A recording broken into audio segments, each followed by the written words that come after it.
Hello वनिकर्स, शेतकऱ्यांचं नुकसान झालं तरी विमा कंपन्या मालामाल.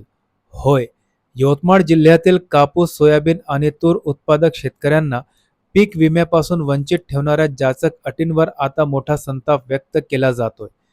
जिल्ह्यातील लाखो शेतकऱ्यांना न्याय मिळवून देण्यासाठी माजी जिल्हा परिषद सदस्य विजय पिदुरकर यांनी थेट मुख्यमंत्री आणि कृषी मंत्र्यांकडे धाव घेतली. सरकारनं लागू केलेले निकष शेतकऱ्यांच्या नाही तर विमा कंपन्यांच्या फायद्याचे आहेत का, असा संतप्त सवाल आता विचारला जातोय.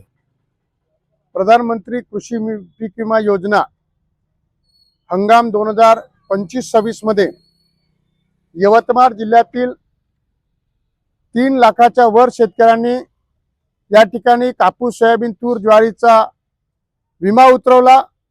26 करोड रुपयाच्या वर स्वहिस्सा या ठिकाणी शासनाकडे ॲग्रिकल्चर इन्शुरन्स ऑफ इंडिया या कंपनीकडे भरण्यात आला.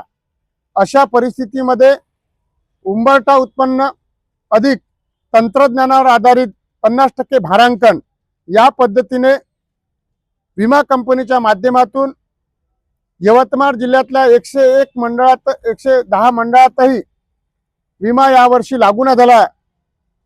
सततचा पाऊस, महापूर, अतिवृष्टी या सगळ्या गोष्टीमुळे संपूर्ण जिल्ह्यामध्ये पावसाळ्यात हाहाकार माजला.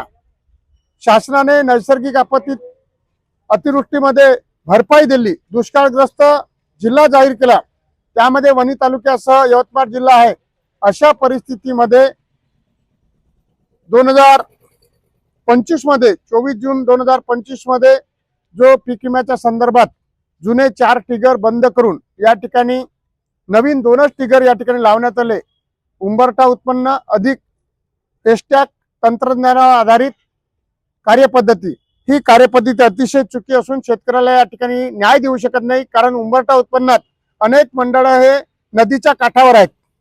त्यामधले 20 गावातले 16 गावं नदी काठावर आणि उरलेले 4 गावं या ठिकाणी बिगर पुरबुडीमध्ये. अशा ठिकाणी पुरबुडी भागात 100% नुकसान झाल्यावर 4 गावाच्या भरोश्यावर उंबरठा उत्पन्न त्या 20 गावाचं काढणं अतिशय चुकीचं आहे आणि कुठल्याही व्यवहाराला या ठिकाणी धरून नाही. त्याच्यामुळे करोडो रुपये शेतकऱ्यांचे विमा कंपन्या जमी होऊन या ठिकाणी हडप केला असा आमचा आरोप आहे. म्हणून आम्ही शासनाला विनंती करतो, मागील 2016 ते 2024 पर्यंत पेरणी यशस्वी अयशस्वी झाली, हा ट्रिगर या ठिकाणी लावला पाहिजे.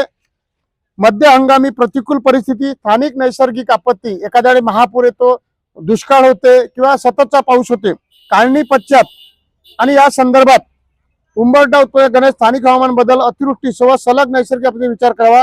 विमा कंपनी, कृषी विभाग व महसूल विभाग यांची संयुक्त जबाबदारी पीक संरक्षण कायदा करण्यात यावा. कारण याला कालमर्यादा नाही आहे.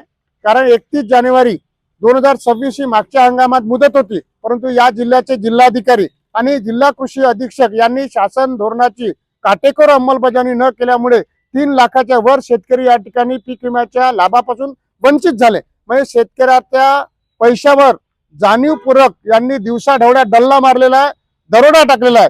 ही पद्धत शेतकऱ्यावर अन्याय करणारी आहे. म्हणून आम्ही शासनाला विनंती करतो, आज माननीय उपविभागीय अधिकारी यांच्या माध्यमातून माननीय आदरणीय देवेंद्रजी फडणवीस साहेब, मुख्यमंत्री महाराष्ट्र आदरणीय दत्ताजी भरणे साहेब, कृषी मंत्री महाराष्ट्र शासन यांच्याकडे आम्ही हे ट्रिगर बदलण्याच्या संदर्भात उपविभागीय अधिकारी यांच्या मार्फत निवेदन पाठवतं आणि शेतकऱ्याच्या संवेदनशील त्याचं होणारं नुकसान आणि संकटाच्या काळात आर्थिक स्थैर्य देणे ही बाब लक्षात घेऊन कल्याणकारी दृष्टिकोनातून शासनाने हे ट्रिगर बदलून सर्वांना न्याय मिळेल असा पीक विम्याचा या ठिकाणी नवीन कार्यपद्धती अंमलबजावणीत आणावी.